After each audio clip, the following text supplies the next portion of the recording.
একটি মেয়ে গল্প। একটা মেয়ে যখন বড় হয়, খুব বাপ মার আদরে বড় হয়। তারপরে মেয়েটার বিয়ে হয়, সংসার হয়। সংসার স্বামী যদি ভালো হয়, তাহলে মেয়েরা দুনিয়ায় স্বর্গ। আর স্বামী ভালো না হয়, তাহলে এই দুনিয়াতেই মেয়েটার নরক হয়ে যায়। এখন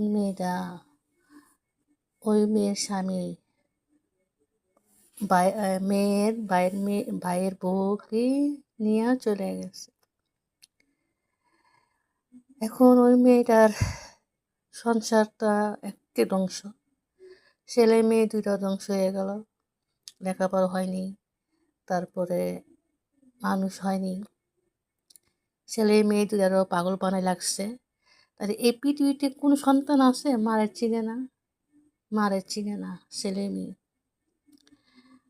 আর ওই মেয়ের জামাই তো ওই মেয়ের ভাইয়ের বউকে নিয়ে বেশ ভালোই আছে, অথচ ওই মেয়েটা অনেক কষ্ট। আল্লাহ হাফেজ।